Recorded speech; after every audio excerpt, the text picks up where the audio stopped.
As we drove in, Mr. Watts said it's the beginning of the capital. Exactly. It's healthier out here than it is in the modern hotel.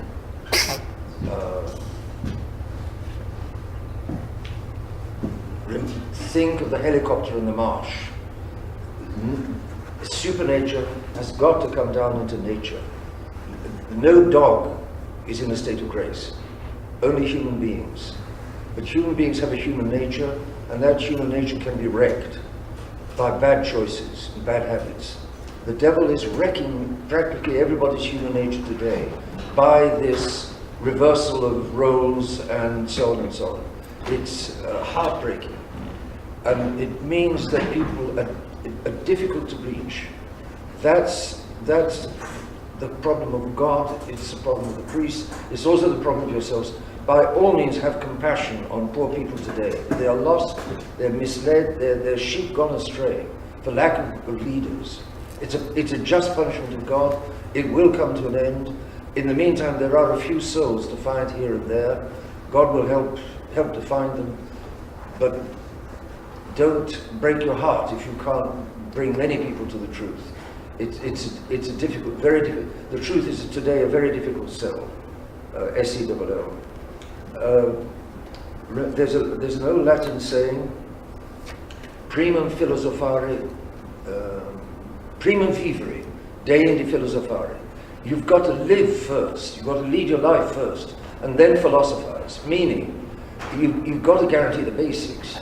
You've got to make sure that you can eat each day, and that you sleep, and so on and so on. The basics.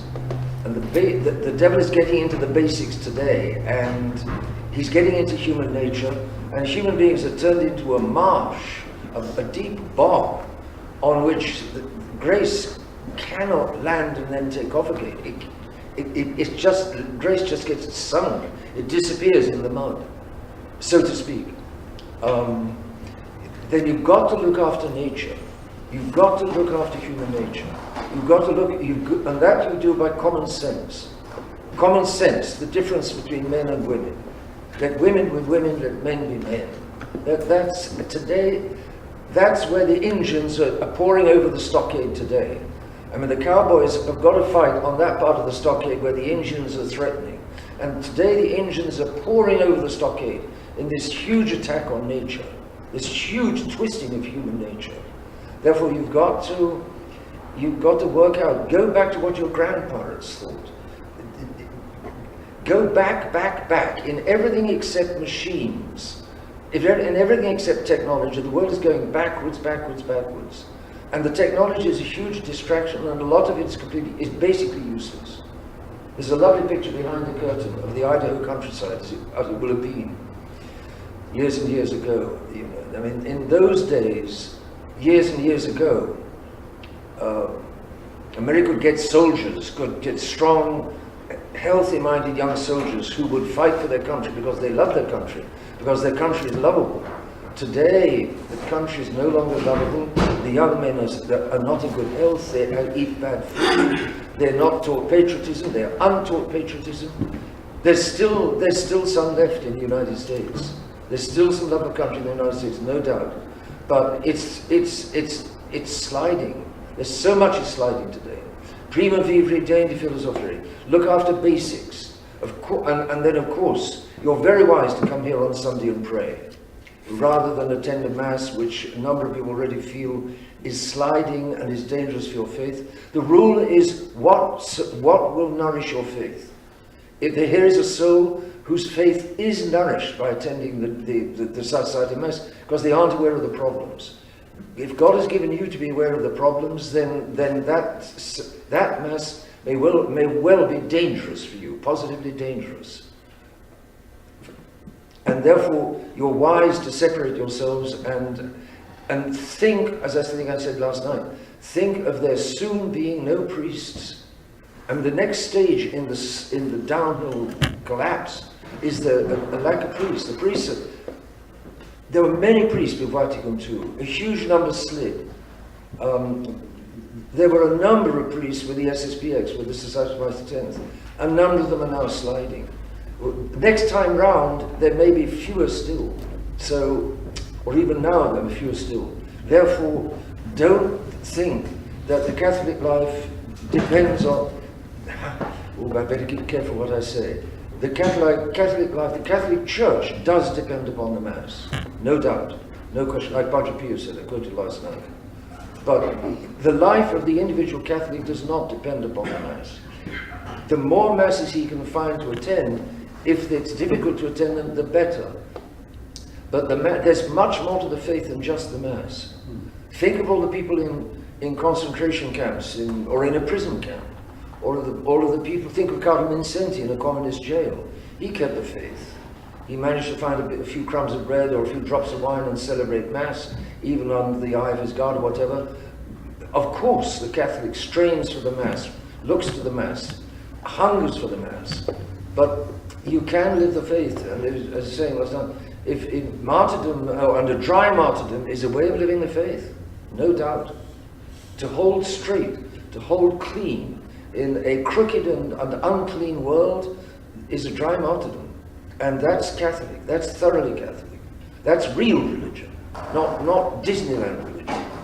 So don't be afraid of events squeezing you, because if you live the squeeze correctly, so to speak, that's Catholic life. That's Catholic living.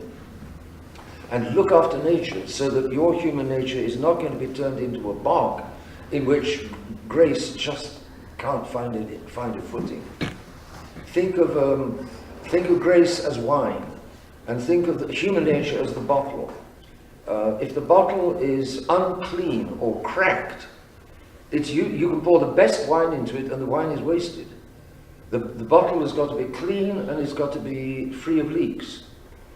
The bottle is of no value compared with the wine, but because of the wine, it is valuable.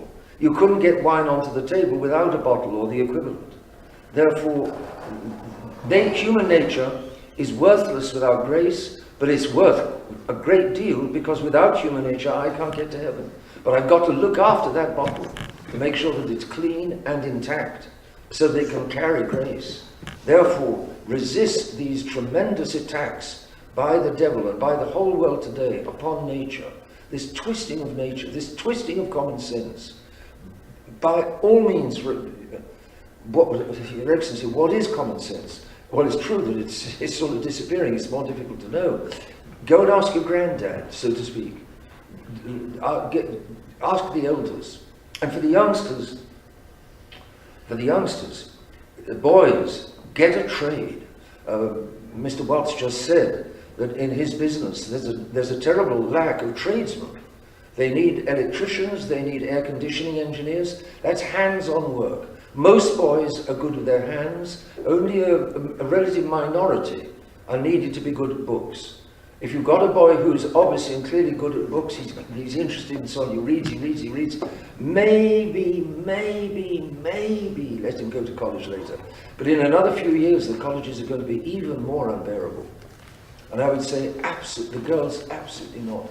Let a girl learn how to cook, basics of the home. Let her learn how to be a mother, and then let her look forward to having a large number of children, or the children that God sends. That's the right rule.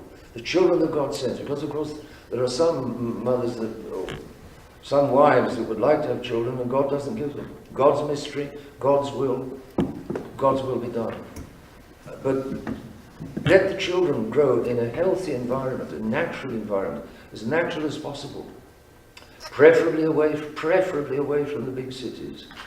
And let them run around outside.